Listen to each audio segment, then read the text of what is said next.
Good morning, everyone. Happy Saturday, and thank you for joining early on a Saturday morning. It's 9 a.m. here on September 6th, and I am so pleased to be able to be joined by Jessica Reinmann, who has agreed to return to talk about the invisible poor and suburban poverty across New York 17. It remains my continual pleasure and privilege to be able to talk to the candidates on your behalf.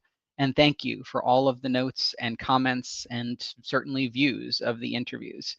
I think now across platforms, we're regularly averaging over 600 different unique viewers in a given week, and it's really wonderful to see this level of engagement and commitment this early in the race to getting to know our candidates. It is going to be a tremendous decision and an important one. Luckily, I think that we are really blessed with having 7 or 8, depending upon how you count, candidates who are highly qualified. I have met almost all of them, and can really say that truly we have a great selection. For those I haven't met, hi, I'm Kevin. I'm a husband, a father of 3, including, as of this week, a father of a kindergartner. My son went to kindergarten this week at Bedford Village, and I'm not really like an emotional person, but good Lord, putting him on that bus was one of the hardest things I think I've done this year. We also have a photo of him and his favorite book, and what he wants to be when he grows up. For the record, he wants to be a paleontologist. And no, that's not someone who studies Congress. Ayo, but it's just been a wonderful experience to watch them all grow up. I'm a Bedford resident, a lifelong Democrat, a state healthcare policy expert, and a good government advocate. And again, it is my pleasure to be here. If you hear noises in the background, that's just kind of how it is, and that's life going on. To engage New Yorkers, the purpose of this is to engage New Yorkers living in northern Westchester, Rockland County, Putnam County, and southern Dutchess County in the political process, equipping our community with information about the issues impacting our families, our household, and our businesses to help us identify the best person to represent our interests in 2026. We're doing this by discussing the issues, fostering community, and introducing the candidates. This is our last interview of the second round policy series. We started out, it seems like a long time ago, but really it was like a month ago or so with Peter Chatsky. And then we spoke with Kate and Beth and Mike and Effie and John and Jeremy and Jessica. And I so appreciate everyone taking the time to do a second round interview. And I'll talk a little bit about what might be next at the end of our program today. So stay tuned. It's been really wonderful to get to talk to all of them, and all of those recordings are available on YouTube at Kevin for New York. So check them out. I also have invited Mr. Lawler to come talk about his vote and why he decided to vote against New York's interest with the One Big Beautiful Bill, among so many other actions he's taken. I promise it'll be a fair, respectful conversation. I corresponded with his communications team 2.5 months ago now. Respectful conversation back and forth, and then radio silence. Please come on. Let's have a conversation. Talk to your constituents. The invitation's still open, and I'll remind everyone of that every time we get to meet. My challenge to everyone else on who is viewing: get involved, find your candidate, know your stuff, and stay positive. Get involved. New York 17 is a diverse, broad district, and luckily we have so many Democratic committees at all levels you can get involved with.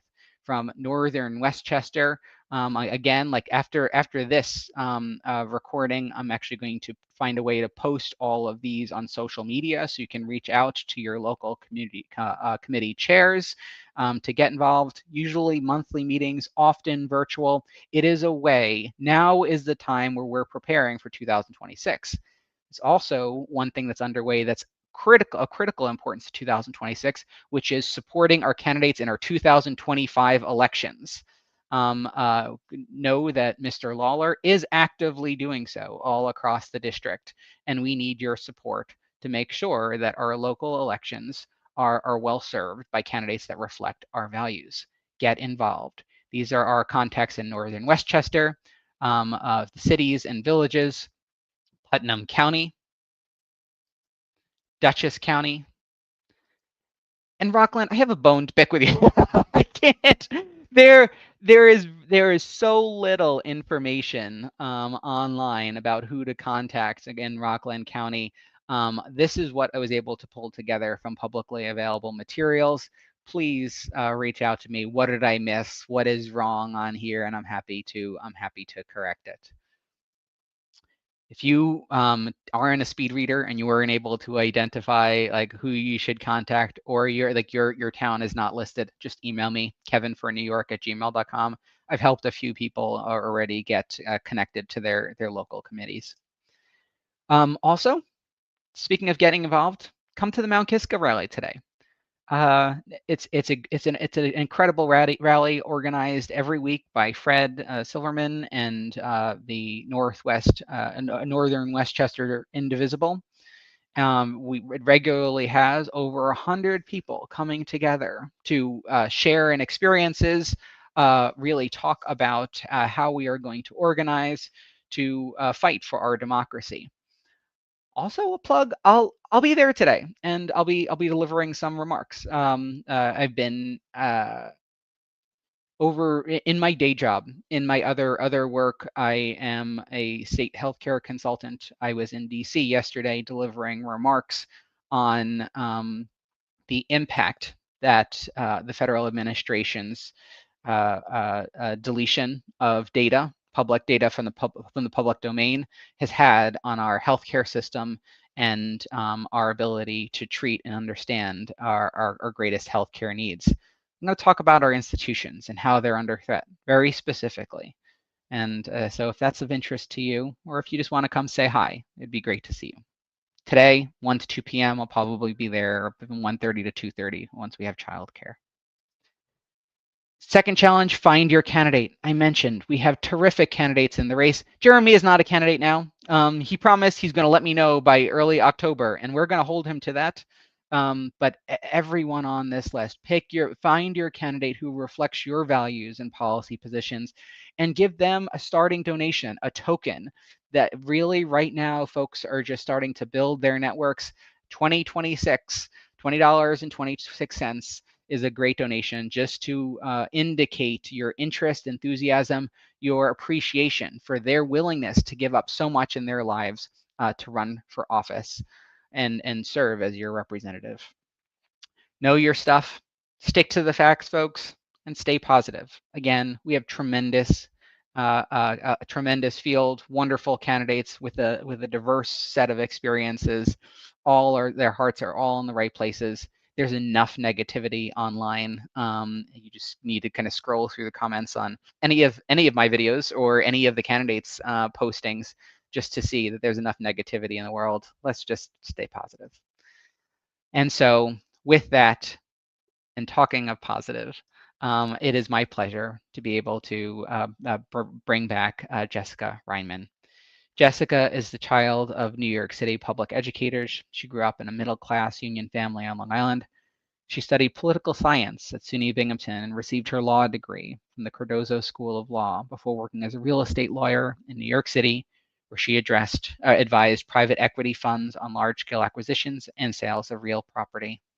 Jessica then moved into law firm management, working in 2 top law firms managing attorney recruitment, legal personnel, and continuing legal education.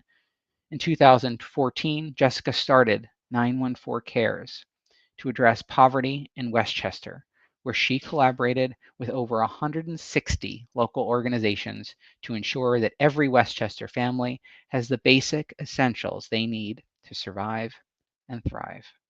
The organization has a yearly operating budget of $2.5 million, donates over 1.5 million items per year to families in need across Westchester. Jessica and her husband Adam raised 2 kids in Chappaqua, New York, and it is my pleasure to once again say, hi, Jessica. Hi, Kevin. How's it going? Good. It's good. Early Saturday morning. Yeah, this is how we do it, right? Exactly. Yeah. So we met, like I think we spoke 2 months ago or so, two and a Yeah. half months ago.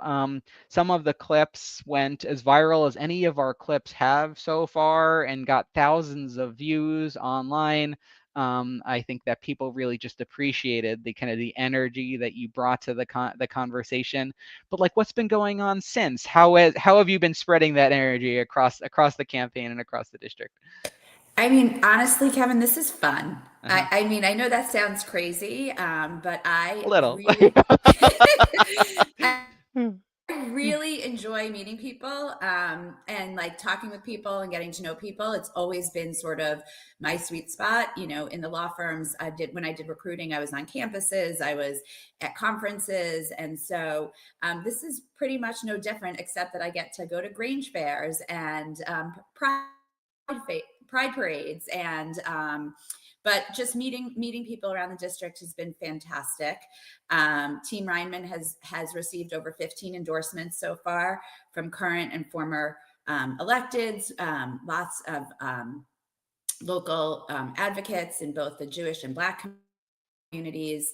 And we're really just chugging along, trying to meet as many people as we can, trying to create buzz. Our Reinturn program, as they like to call themselves, has grown to over 32 interns. Oh wow, that's like a And little army. oh yeah, it is their own little army, and they have their own Instagram page, the Reinturns. Mm-hmm. So I encourage everyone to follow them, and they're just really passionate about democracy and about really restoring the rule of law and becoming part of a mission versus part of a campaign. And so it's been really fun. I've met almost every one of them. We have monthly meetings on Monday nights, Mm-hmm. and How I many get to speak pizzas with does that them. require? Well, actually, the Monday night meetings are Zooms. Okay. We're sitting right now in Reinturn headquarters, Uh-huh. which is my basement. AKA. And so, like you said at the beginning, this is the Mhm. only place I could have some quiet. I do Mhm. have 2 dogs and a cat, and all 3 Uh-huh. of them fight like crazy. Um, so, but anyway, it's been a really fun couple of months. The summer Mhm. was wonderful. Um, and um, and it's actually been really fun getting to know the other candidates. Mhm. I've created really strong friendships and relationships with a lot of the other candidates, and I think that's what this is all about. It's all about each one of us really cares deeply about our district and the Mhm. voters who live here, Mhm. and we really care deeply about removing MAGA Mike from office. And so it's a collective mission that we're Mhm. each doing a little bit on our own. Yep. Um, but we all feel very strongly that the most important thing that we are going to keep saying over and over again is that we need to make sure that in November of 2026, Mike Lawler is out of a job.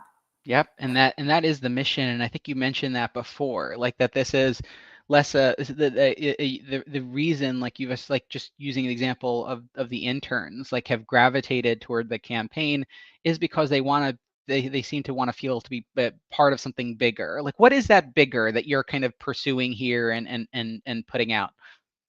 I mean, the bigger is that we need to put up the right candidate. We need to put up the candidate that can be Mike Lawler. And I say this in every room I'm in. Mhm. So people who have seen me speak before heard it, but in my opinion, the most important election of anyone's lifetime, whether you're 18 and it's your first election, or whether my father-in-law's age 78, it is the most important election in anyone's lifetime. And that is the election on January 23rd of 2026. Mhm. And the reason why, as you know, Kevin, all Mhm. the pundits, all the Washington, D.C. insiders say flipping the House runs through New York 17. Mhm. And therefore we have to put up the right candidate.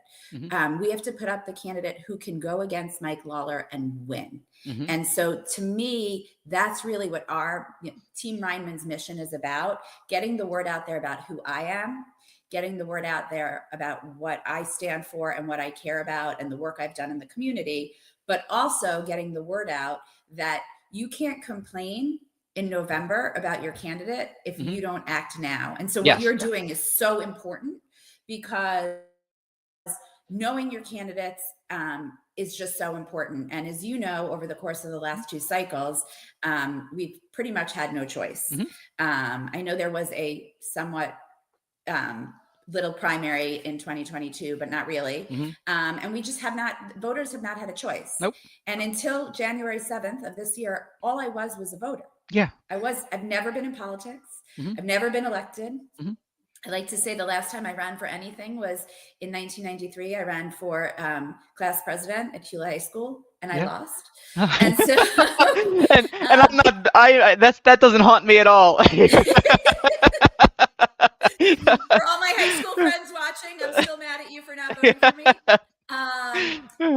But really, this is about who can beat Mike. And I think what we've seen over the last of the past 2 cycles is that voters want somebody who's been in the community.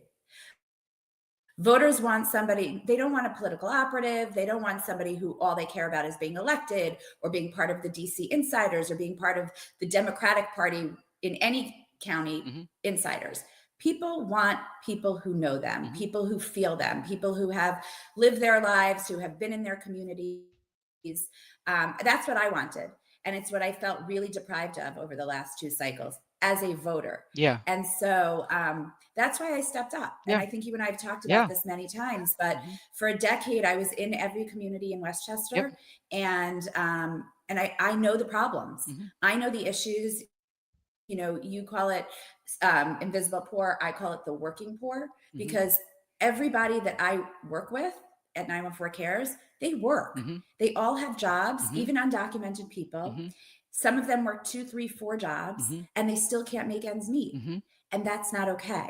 And it is the responsibility of federal, state, and local governments to make sure that the people of our communities can live with dignity. And right now, we don't see that. We see infighting, we see outfighting, we see just so much disrespect, so much hatefulness.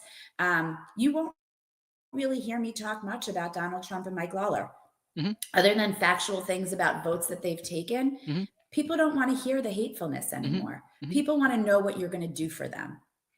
And so that's our plan at Team Reinmann.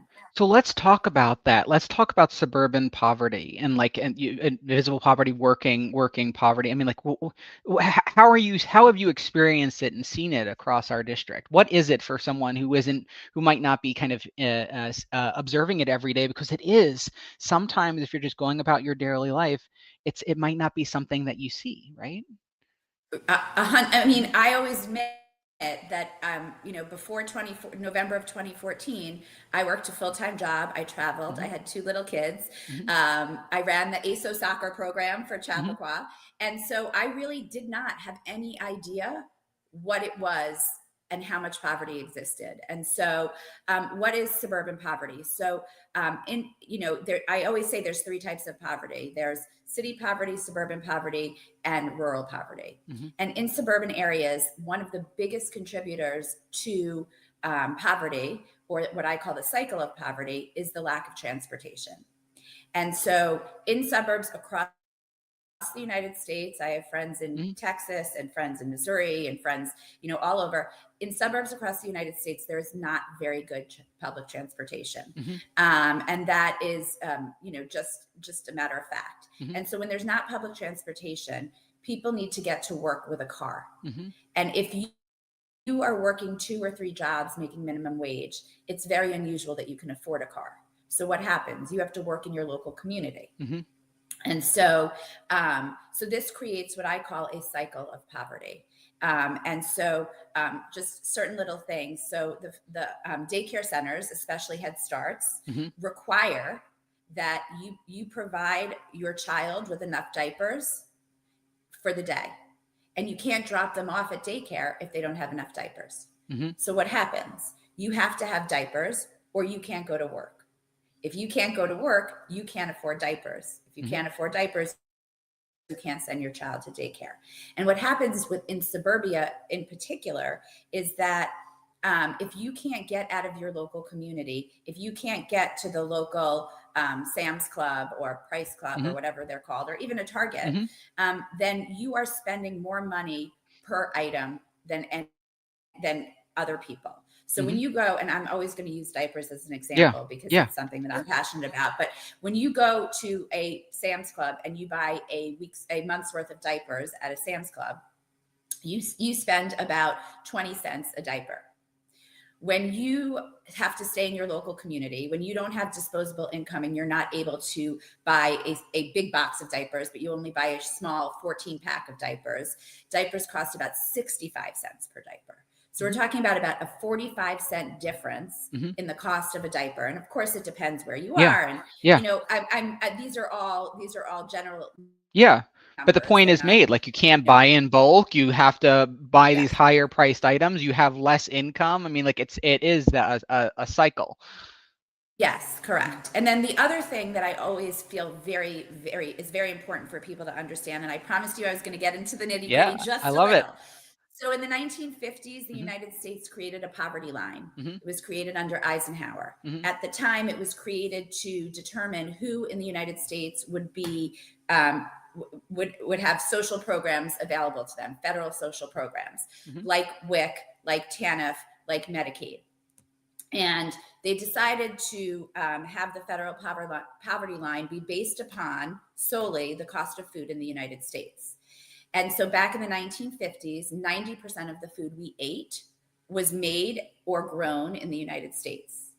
In 2025, 90% of the food that we eat is made or grown outside of the United States. And so we are relying on a system that is using bad information, that is taking what should be the poverty line and using bad information. Also, the decision was made back then that we weren't going to account for the cost of living. So right now, the federal poverty line for a family of four is $32,500 a year. So if you make $32,500 a year or less, you are automatically granted Head Start, TANF benefits, WIC benefits, Medicaid benefits. In Westchester and Putnam counties, the United Way estimates that number should be $102,000. So we are talking about a $70,000 difference for the residents of New York 17. $70,000 that they have to make up because they can't, they're too wealthy, if you want to use that term, to get federal aid, but they're too poor to be able to actually afford all the basic essentials they need to survive and thrive. And so I know that a later question, but I'm going to answer it right now. One of my first priorities in Congress is to bring this up in committee. We need to fix our federal poverty line ASAP. And so it should be based on the cost of living. We should not have the same federal poverty line for Putnam County as we have for a rural county in Tennessee. And so I feel very, very adamant about that. And there's precedent for that, clearly. I mean, like between Alaska, Hawaii, we acknowledge there's differences among states. Correct. Correct. Exactly. I was going to add that in, that the two places that they have made allowances for are Alaska and Hawaii. And that is true. The cost of living there is much more than it is in most of the United States, but not in the tri-state area. Not in New York 17. Our cost of living is extraordinarily high. And it truly is not okay that there are people who are working, families where they're working two union jobs, two young people working union jobs who have two children who cannot afford to buy holiday gifts, who cannot afford to take their kids away for a couple of days on a school break, who can't afford two cars solely because of where they live. And so for me, raising the poverty line gives more people access to Head Start, which means free childcare. And Medicaid. And Medicaid. I'm getting there. And more access to, well, I'm going to start with TANF, which is cash benefits, WIC, which is women and children benefits for young families with children under the age of 3, and then, of course, Medicaid. And so for me, that is a major priority. And I'm going to stop there because I spoke a Yeah. lot. No, I mean that I think does get to like this other question I have, which is like through the decades, and it's not always linear and it's not always forward, but we have been trying to build a social safety net that supports some of our lowest income individuals. And over the Biden administration and even prior, Medicaid has expanded in many states, including like red states like North Carolina and as well as California, as well as New York, to encompass more and more food supports, housing supports programs to help pay for this and actually start to kind of create a foundation of support instead of these very kind of these siloed programs. Of course, the Trump administration has rolled a lot of that progress back and is not seems to be actively attacking these parts of the social safety net. Can you talk to me a little bit about like where our biggest gaps are in our safety net, what our biggest problems are, and what the Trump administration with Mike Lawler's allowance has been kind of taking us back instead of moving us forward? So I always look at it as nonprofits and the government work collaboratively, hand in hand.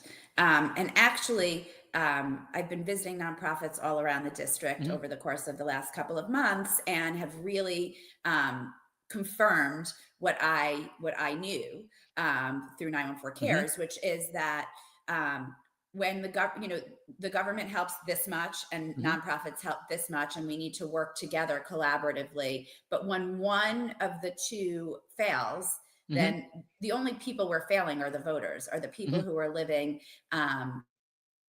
And we're not talking about people who don't work. We're not back in the 1980s. We are here where everybody's working. And so what's basically been happening is when the Trump administration signed all of the executive orders limiting funding to a whole group of nonprofits, and actually it affects nonprofits he didn't even expect it to affect. What happens is we need to somehow get that money from elsewhere. And so in a suburban area, since we're talking about suburbia, which is where we live, the majority of funders for major funders for nonprofits go to the city. It's really hard for nonprofits to fundraise. And I've heard this in Rockland, I've heard it in Westchester, I've heard it in Putnam. It's really hard for us to fundraise. A lot of times you call and they say, oh, I support this organization in New York City. So what does that do for our local nonprofits? So what everyone should know is that the majority of money that comes from the state that goes to our nonprofits is actually federally funded, and it's a pass through from the state. And so when the federal government stops funding it, one of two things happen. Either you don't get the money, or the state has to work to fund it. And there's just no way New York State can cover all of the money that has been taken away. So for example, yesterday I was at the Center for Safety and Change in Rockland County, which is the only domestic violence organization in the county. And they are expecting to lose about $3 million of their $7 million budget next year, because New York State is not going to be able to cover $3 million just for the Center for Safety and Change. Now they may get some money. And so that really starts decreasing services, really important services. And what are those services that the center provides? So the center so they are the only domestic violence center. So they work with survivors and victims. They are in the community constantly. They're on college campuses and high schools, educating and also finding victims and making sure that they are protected. They work not only with parent victims, but also with the children of victims. And so the services that are going to be cut can be anything from, they have somebody who goes on campus to the 3 universities / colleges in Rockland and is a resource for young women who have maybe, felt uncomfortable, been attacked, been raped. They have all of these programs for the children of survivors, and some of the children are survivors themselves. And so it's a lot of it's personnel money, right? So if you don't have the art therapist, they have an amazing art therapist there. If you don't have the art therapist to run the programs, then the programs don't run. And the only people that it hurts are the people who need the services. And so, for example, I'm going to go back to diapers. I was at Dare to Be Different yesterday, which is based in Sleepy Hollow. And Colby Jenkins, who's their executive director, has been a longtime friend and collaborator with 914 Cares. And she is seeing an intense increase in the need for diapers. And there's just so many diapers 914 Cares can give to each organization. And so they're also expensive, just by the way. I'm seeing my Amazon. Very expensive. Yeah. Diapers are, anywhere between $70 and $100 a month in expenses. And for a family where that could be the difference between putting food on your table, buying Tylenol for your child when they have, a fever and or paying your ridiculous Con Ed bill. So when the Trump administration with Mike Lawler's support cuts programs that help nonprofits, it directly impacts the people living here. And it's not DEI and it's not, people who need a handout. It's people who have been abused. It's people who are living in the East Ramapo School District who don't have books because the school district is completely unfunded. It's people who are living in Peekskill, which is getting a ton of more than any other community in New York 17 in environmental impact from the incinerator, the garbage incinerator that is located right in the middle of Peekskill. And so it's not just, poor people who are lazy and don't work. That doesn't exist in New York 17. And that's like one of the, from the whole argument and the whole drama of the One Big Beautiful Bill and its resulting cuts on Medicaid and SNAP, which I'd love your thoughts on and its impact on New York. But one of the most insulting things that came out of it for me was Speaker Mike Johnson and Mike Lawler echoing this image that it's time for these men to get off the couch, these young men get off the couch and stop eating potato chips. And that is the image that they want to put out. It's Beavis and Butthead, like and it's just so insulting, as opposed to these are hardworking individuals that American policymakers continue to leave behind. And that is one thing that really I took very, very personally from the conversation. Well, I mean, I think it's why I'm the right person for the moment that we're in, which is people want somebody who understands their problems, right? People want somebody who has solved their problems. Like working people who I will call working poor in New York 17 because of the cost of living. They want to know that the person going into Congress is going to fight for them. Is going to fight for their problems. Like when I walk into a room, I never say, these are my policies. I always say, what's on your mind? What concerns you? Ask me the questions. And so, I agree with you, that whole idea. So let's just take one myth out of it. Individuals do not submit, and their own forms to Medicaid. So if there is waste, fraud, and abuse, which is MAGA Mike's favorite statement, I mean, he uses it every day. If there is waste, fraud, and abuse, it's coming out of the clinics or the doctor's offices or the hospitals. It is not coming from somebody who's sitting on a couch. Period. And by the way, this is fraud, waste, and abuse for someone who just wants to get to see a doctor when they're sick. This is not like you're getting a check. No. And I will say that there is waste, fraud, and abuse when it comes to Medicaid, because there are clinics that pop up for the sole purpose of milking the system. And I do think that we should be extraordinarily hard on those clinics. I think the people who run those clinics should go to jail. That is fraud. 100%. But an individual person, an individual family cannot commit waste, fraud, and abuse against the Medicaid system. That is impossible. And if you want to talk about SNAP, so for me, SNAP. I love the term SNAP because when we used to talk about food stamps, it brought us back to, and you weren't alive then, but in the 80s when I was alive for nearly all of the 80s, for the record. Well, in the 80s, there was this whole idea of women having more babies so they can get more money from the government. That is absolutely not the case.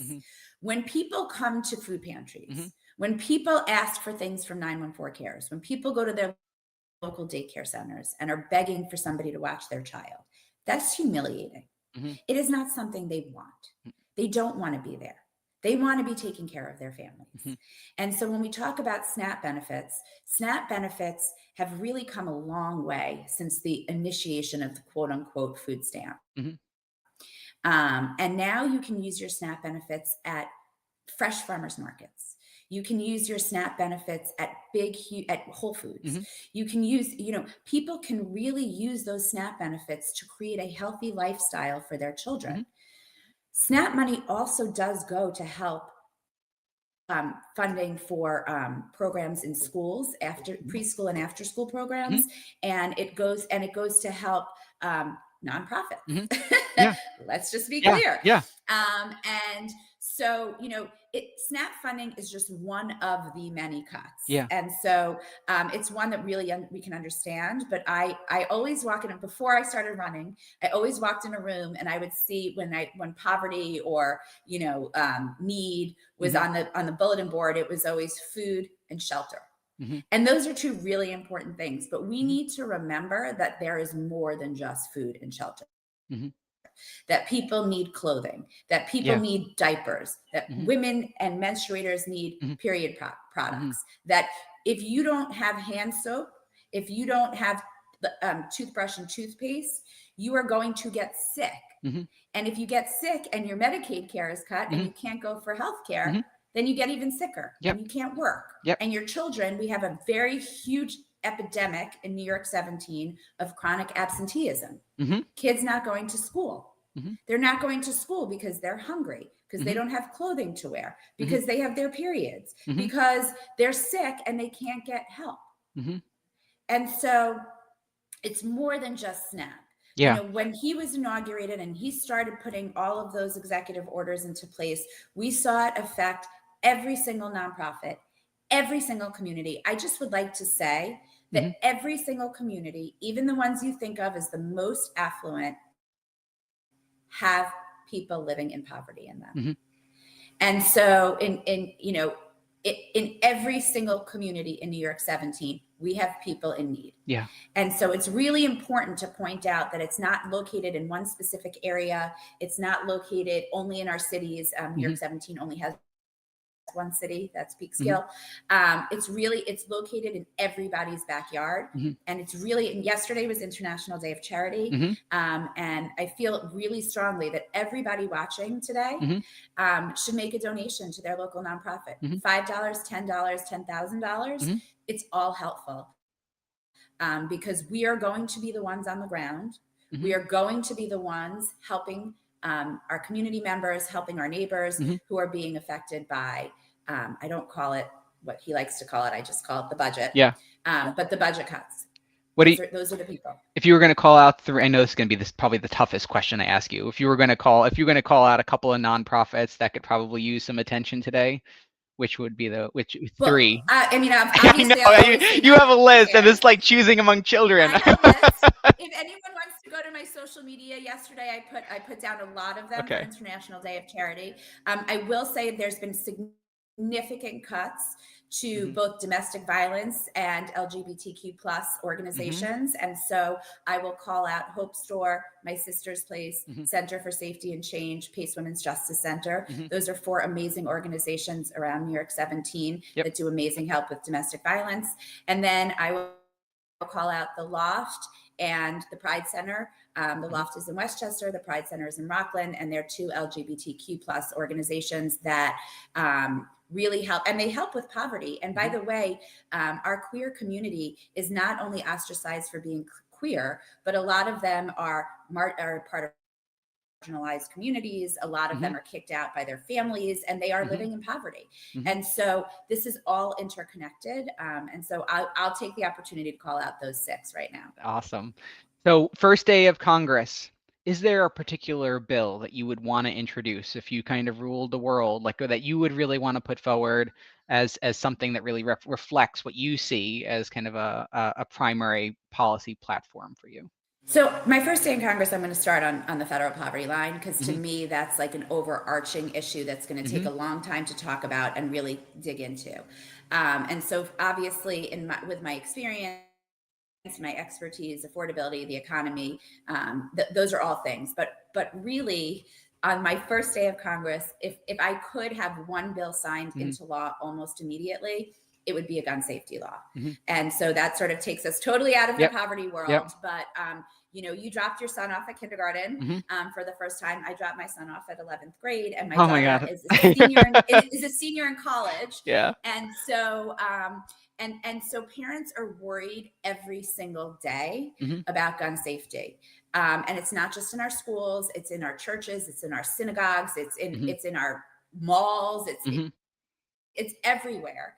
And about 89% of Americans polled believe in universal background checks Mhm. and red flag laws. Mhm. And these are 2 laws that we could get accomplished, Mhm. that even the people who are somewhat bought and paid for by the NRA and Mhm. other pro-gun lobbies, their constituents want. And so if we could put a bill together that only focuses on those 2 items, and I'm not saying that I'm 100% against assault weapons. I don't think Mhm. they should be anywhere but the battlefields. But if we could just step back and sort of collaborate, Mhm. coordinate together and say, these are 2 things that we could really help fix, right? Universal background checks, mental health. Red flag laws, people who have committed crimes before, and abusers. If we could just get those 2 things passed, we would have significant change, Yeah. I believe, Yes. to gun safety. And so for me, shockingly, the first thing I want to do in Congress is not about poverty, and You get the conversation started. we'll get the conversation started. But I think within a few months, we could actually get real gun safety legislation passed. That's terrific. And so we have a wonderful field. You mentioned, I think that, I mean, it's a collective mission for next November, finding the best candidate and then flipping our seat. And that's going to require both bottom-up support from our district as well as national support. This is going to be a national race. It is going to be one of the most competitive, if not the most competitive race in the country. How are you best positioned to be that candidate, and what do you see as your path from here? I mean, we're still in like the 3rd inning. I mean, like we're still early in the game. Thank you for the baseball reference. Yeah, you're welcome. That's the one I for always today. So listen, money is always an Mhm. issue. And by the way, in every career, right? We talked Mhm. about my career in law firms. Money is always an issue. You always have a budget. You always need to raise money. You always Mhm. need to spend money. Or if you're in a law firm, you always need to make money. You always need Mhm. to spend money. So we are, I am on dying for dollars, Mhm. 20 to 40 hours a week. Mhm.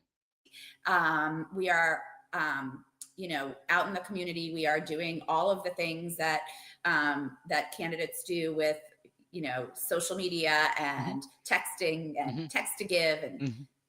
email to give and Yeah. all of that. But the one thing I'll say about Team Reinmann is that I have always run, or for the last decade, I've run a nonprofit, and we are Mhm. being run like a nonprofit right now.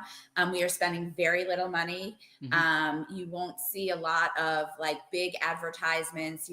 We are real, because we are only in the 3rd inning. Mhm. And really the majority of people pay attention in the 9th inning. I Mhm. usually use because you don't need to turn on a basketball game until the last 2 minutes, Uh-huh. because anything can happen in 2 minutes in a basketball game.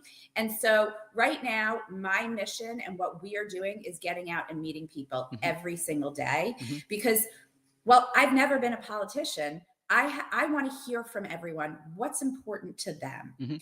I can tell you what my policies are. I can tell you what I know about affordability, about the economy, about what people, have talked to me about Mhm. with respect to their needs. But I need to hear from them, right? I think that's a big problem that the Democratic Party has had over the course Mhm. of the last decade, which is we've been telling people what we think they need, not hearing from them what they need and then creating solutions. So obviously, they're saying it's going to be a $2 to $3 million primary. I have to tell you, Kevin, that makes my skin crawl. I know. It really does, because every single time a donation comes in, whether it's $3 or it's $3,500, the first thing that comes into my mind is how many diapers can I buy? Yeah. Why are there's 7 candidates. If we each have to raise $2 million, that's $14 million. Do you know how much poverty we could fix in New York 17 with $14 million? Well, first of all, the Center lives for that we Safety could change. Yeah, lives that we could change. So to me, the financial burden on a candidate is real. It's something I would love to fix in Congress, but it's real, and we are working on it. But I think my path to victory, and what I'm hearing when I'm out in the community, when I'm at Democratic committee meetings, when I'm at meet and greets, the biggest differential that I have from anyone else working right now for this seat is that I have really been in the community, that I have been in every community. That the first thing I'm doing when I'm going into Rockland and Putnam is meeting with the nonprofits, because the nonprofits are the central part of any community. And they know what's really happening. And so, interestingly, the other night I was at the Stony Point Dems and I gave my spiel. And I never talk about policy. It's, it's more like the introduction you gave for me. I don't have to talk about it. And someone raised their hand right after I said, so now I don't tell you my policies. Come talk to me. Tell me what is important to you. And he raised his hand and he said, I've seen a lot of your comrades, a lot of your, the people running as well. And you are the only person that didn't walk in here and tell us what we need. And that's what I've done in every community through 914 Cares. When we started our period project, we followed sort of standard protocol in the US for period banks, which was 10 tampons, 10 pads, and 10 liners. And we heard back from a lot of the community members in New York 17 that many of them don't use tampons. And so the tampons were getting thrown out. So what did we do? We pivoted. And now you can request one of 2 different period kits, one with only pads or one with tampons. During the pandemic, we had all of these, we heard so much about food insecurity, but we had all of these people being told, you need to wash your hands, you need to wear a mask, you need to use Purell. We're hearing about food insecurity, which means families can't afford that. So what did we do at 914 Cares? We started a hygiene bank. Where we were providing, in 2021, we provided over 5,000 families with kits that included hand sanitizer, hand soap, masks, toothbrushes, toothpaste, body soap. And so what I'm hearing, and I think my path to victory in this, is that I have been in every community. I have listened to what they've needed, and I've created real solutions to their problems. And that to me is the biggest differentiator between me and all of the other candidates. Again, some of whom I've become really good friends with. And if you're watching, you know who you are. But I think, if we have to differentiate ourselves, we each have amazing experience. But right now, for this moment in history, and 4 years ago, this may not have been what everybody needed. But I think right now, everybody needs somebody who has listened and created solutions to their problems before. So for those folks listening today, if they want to get involved in the Reinmann campaign, how can they do that? So you have right there on the screen, ReinmannForCongress.com. You can go there. My email is ReinmannForCongress@gmail.com. And you can email that and I respond. I'm the man behind the curtain in that email. And so we have, honestly, every day we have, especially teens, just really getting excited and getting involved. So teens, adults, and, I'll just make the plug. You said it. It's my favorite number, $20.26. It goes a long way. And so, and every little bit counts. We're also always looking for people to host meet and greets around the district. So if you're interested and you or inspired by today, you can reach out and we can coordinate 10 friends of yours at your house and just chat about all of the issues. Jessica, it's always so wonderful to talk to you, and it's always so much fun. Yes, I agree. You are fun.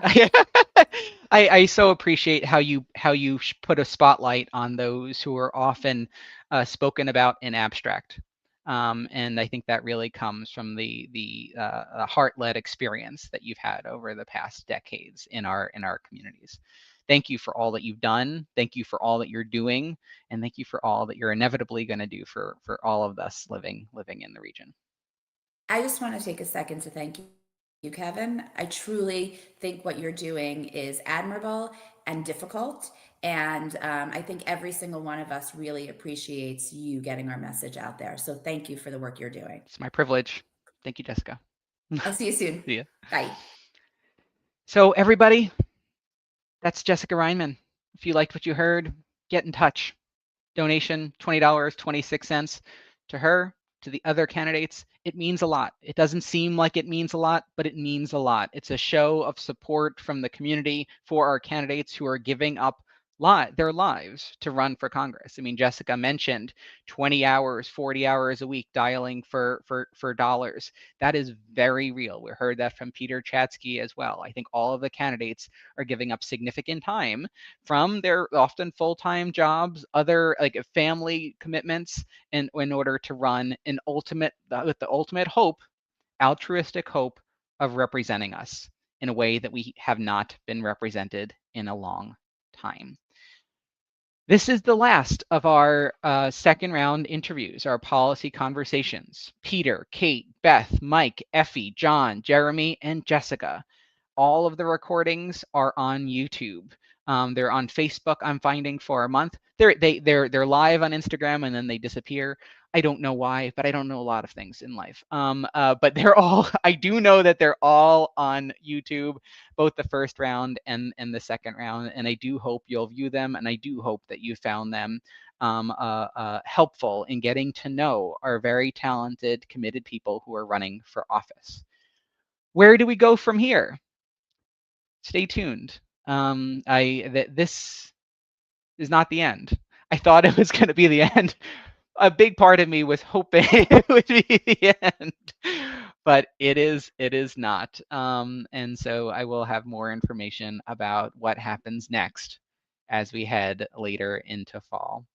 But in the meantime, it continues to be my pleasure and privilege to get to talk to the candidates on your behalf. Keep the questions coming. I hope you stay engaged and follow on social media. I'm trying to do, I don't know what I'm doing, but I'm still trying to do it and really reflect our shared values and priorities as we look for next November to change the seat from red to blue. Again, thank you. I'm Kevin McAvey, and I'll talk to you soon.